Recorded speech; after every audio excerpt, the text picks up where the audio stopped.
Þá ætlum við að halda áfram hérna í föstudagsþættinum og næst þá ætlum við að demba okkur niður á flugvöllinn hérna á Akureyri og fá aðeins að fræðast nýjar flugfélags Íslands en ég bara veit það að eigin raun að fólk brjálæðislega spennt yfir þessum nýju vélum. Ég veit að þið yfir það spenningi yfir, hvað má segja, einnig stærstu, ef ekki stærstu fjárfestingu flugfélags Íslands í mörg ár. Segðu okkur nú hvað að gera eitthvað svona spennta? Já, við erum að fá til okkar nýja tegund af flugvélum sem við ekki haft í rekstri hjá okkur áður. Það er að segja Bombardier Q400 vélar sem eru 72-76 seta vélar og það koma í staðinn fyrir Fokker-vélarna sem við höfum notað hérna samtals í 50 ár. Fyrst Fokker 27 og svo Fokker 50 undanfarin 25 ár.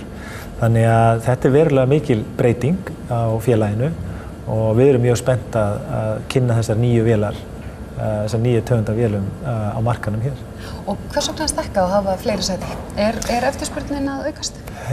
Já, það ákveðin svona stærðarhagkvæmni í því að geta verið með fleiri sæti. Og það svarar svolítið líka betur eftirspurn á ákveðnum álagstímum, til dæmis á morgnana og eftirmiddaginn, kvöldin. Og svo höldum við inni tveimur vélum sem við erum með í dag, sem Bombardier 37 seta vélum, 200 típunni. Þannig að við höfum áfram sveigjanleikann í stærðinni, þannig að við getum þegar minni eftirspurn, þá getum við verið með minni vélarnar. Og svo þegar meira að gera, þá erum við með stærri vélarnar. En hvað með verðið? Breytir þetta einhverju verð fyrir neytendur? Þetta náttúrulega hlýtur að kosta sitt. Hvað kostar svona vélar og hafa þau áhrif á verðið? Já, svona heildarfjárfestingin okkar í þessu verður í kringum 4 milljarða, þannig að þetta er mikil fjárfesting fyrir félagið.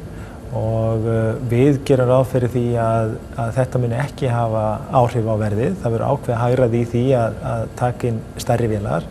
Það minni eldsneytiseyðsla til dæmis per farþega í þessum vélum heldur en í Fokkarnum til dæmis og þannig að það ákveðin hagræðingarrök sem að koma á móti þessari miklu fjárfestingu þannig að það ekki gert ráð fyrir að hvorki verð hækki né lækki einfaldlega ekki bara út af þessari breytingu en við sjáum samt fyrir okkur að til lengri tíma litið þegar fjárfestingi fer svona þyngsli hennar fara að minnka aðeins í rekstrinum þá séum við betur í stakk búin til að halda aftur á verðhækkunum.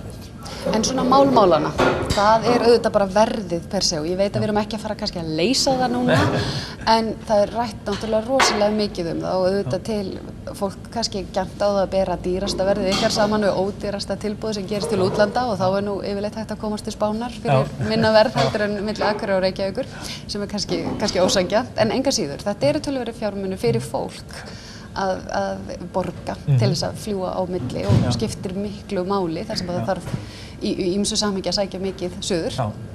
Hvað í örstuttu máli, ég set press á þig, hvað myndirðu vilja sjá bara persónulega að myndi gerast í þessum efnum? Þú væntanlega hefur alveg eins áhuga á því eins og aðrir að bæði fyrirtæki í gangi og það sé hægt að bjóða upp á lægri flugfargjöld eða hvað? Jú, mikil ósköp og við gerum okkur alveg grein fyrir því. Við vitum það að meiri hluti okkar farþega, þeir eru að borga fargjaldið úr eigin vasa, ekki á vegum fyrirtækja eða stofnana.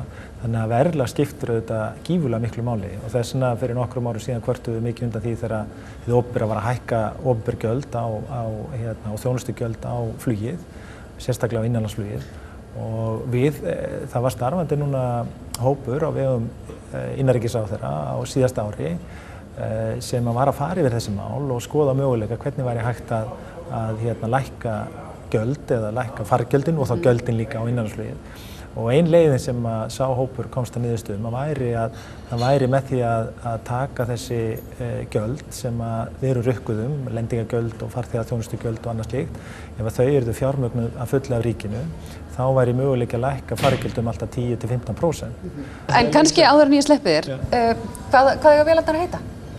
Herru, við lögðum að stað með það að nefna vélarnar og ákveðum að fá hugmyndir frá fólki í landinu og efndum til nafnasamkeppni og skemmst frá því að segja að það eru 6.000 tillögur sem að koma inn. Ertu búin að fara yfir þær allar? Nei, en það svona að byrja að grófflokka þær.